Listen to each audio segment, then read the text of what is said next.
दोस्तों, चाइना ने पिछले 70 सालों में अपनी ह्यूमन रिसोर्स की यूज करके जिस तरह की डेवलपमेंट की है वो कोई मिरेकल से कम नहीं है।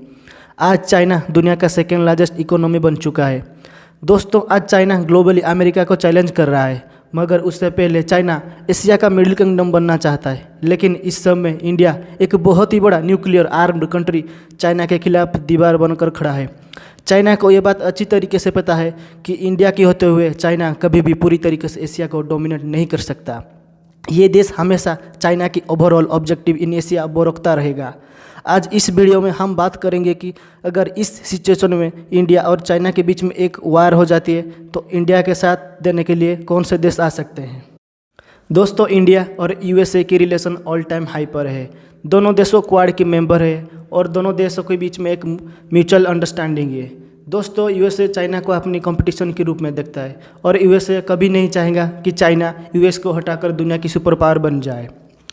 दोस्तों, यूएसए एक डेमोक्रेसी है और वो लोगों की फ्रीडम ऑफ स्पीच, लोगों के अधिकारों की बात करता है, जबकि चाइना एक ऑथोरिटेरियन स्टेट है जो लोगों को दबाना जानता है।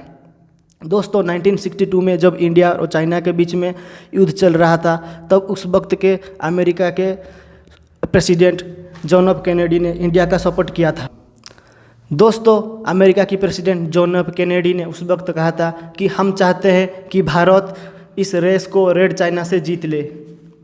दोस्तों, जापान भारत का सबसे अच्छा मित्र देश है। जापान भी क्वाड का एक मेंबर है और जापान भी चाइना की नीति से परेशान है। दोस्तों, जापान और इंडिया की diplomatic, trade, economic and technical relation बहुत अच्छी है। जापान इंडिया का लार्जेस्ट बायोलैटरल डोनर है। दोस्तों, जापान ने भारत की इंफ्रास्ट्रक्चर सेक्टर के लिए बहुत सारे सॉफ्ट लोन भी दिए हैं। तो अगर इसमें भारत और चाइना की जंग हो जाती है तो जापान भारत का साथ देने के लिए ज़रूर आएगा। ऑस्ट्रेलिया एक क्वाड का मेंबर है। ऑस्ट्रेलिया क्वाड का सबसे कमज़ोर देश है और ऑस्ट्रेलिया अपने एक्सपोर्ट के लिए चाइना के ऊपर डिपेंड रहता है। जब से कोरोना पैंडेमिक आया है तब से ऑस्ट्रेलिया ने चाइना की बहुत आलोचना की है। ऑस्ट्रेलिया के फॉर्मर पीएम टोनी एबट ये तक कह दिया था कि every question about China is India, और आगे इंडिया और ऑस्ट्रेलिया के रिलेशन और अच्छे होने वाले हैं क्योंकि ऑस्ट्रेलिया और इंडिया के बीच में एक कम्प्रहेंसिव ट्रेड एग्रीमेंट की बातचीत चल रही है, जिसकी वजह से दोनों देशों के बीच में रिलेशन और अच्छे होंगे। तो चाइना के साथ जंग में ऑस्ट्रेलिया भारत का साथ जरूर देगा। दोस्तों, इंडिया और फ्रांस, इसके बारे में मुझे बताने की ज़रूरत नहीं है। दोस्तों, इंडिया और फ्रांस हमेशा से ट्रेडिशनली क्लोज फ्रेंड्स रहे।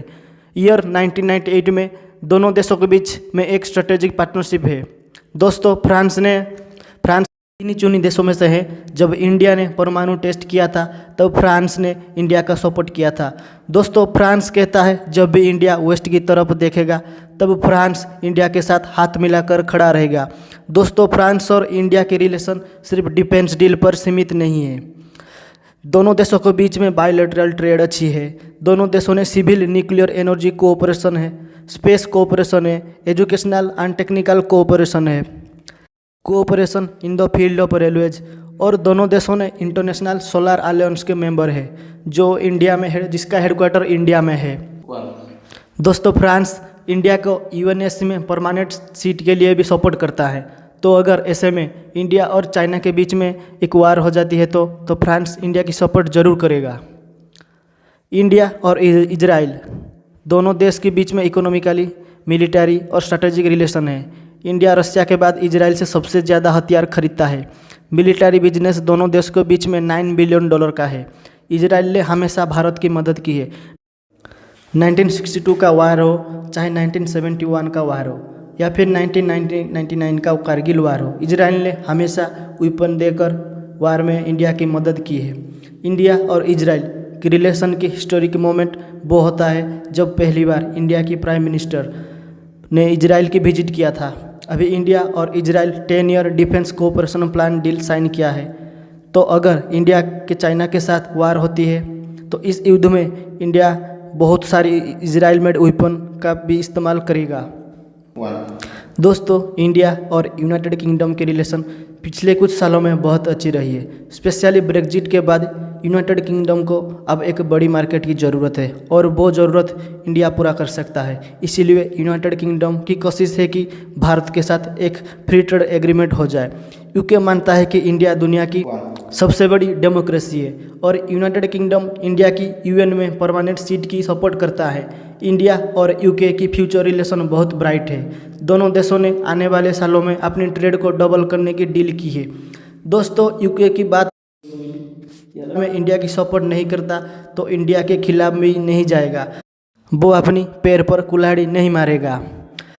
इंडो पैसिफिक में चाइना को काउंटर करने के लिए यूके एंड ऑस्ट्रेलिया और अमेरिका के साथ आकर एक नया ग्रुप फॉर्म किया है। इसका नाम ऑकस है। इसमें यूएसए और यूके मिलकर ऑस्ट्रेलिया को न्यूक्लियर सबमरीन टेक्नोलॉजी देंगे। तो इस बात से पता चलता है कि यूके कभी वार में चाइना का साथ नहीं देगा।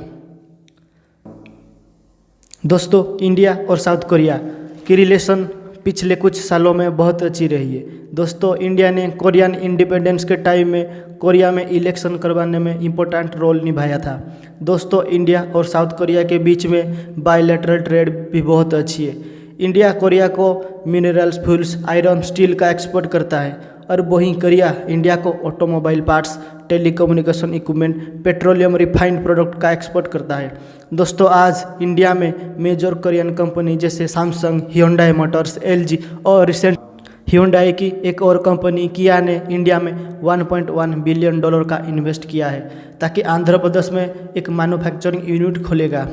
और दोस्तों, सैमसंग ने तो नोएडा में दुनिया की सबसे बड़ी फैक्ट्री लगाई है। और साउथ कोरिया की रिलेशन चाइना के साथ इतनी अच्छी नहीं है। चाइना साउथ कोरिया की दुश्मन नॉर्थ कोरिया को सपोर्ट करता है। तो इसीलिए अगर इंडिया का चाइना के साथ वार होती भी है तो साउथ कोरिया इंडिया का साथ ज़रूर देगा। दोस्तों, पिछले कुछ सालों में इंडिया और रशिया के बीच रिश्ते इतने अच्छे नहीं रहे हैं। कोल्ड वार के टाइम में सोवियत यूनियन एंड इंडिया के बीच में एक स्ट्रॉन्ग स्ट्रेटेजिक, मिलिट्री और डिप्लोमेटिक रिलेशनशिप था। आज के टाइम में रशिया चाइना की तरफ ज़्यादा झुकाव है। दोस्तों, इसका मतलब ये नहीं है कि रशिया वार में चाइना का सपोर्ट करेगा। यूएस की सैंक्शन ने रशिया को मजबूर कर दिया है कि वो अच्छी रिलेशन रखे।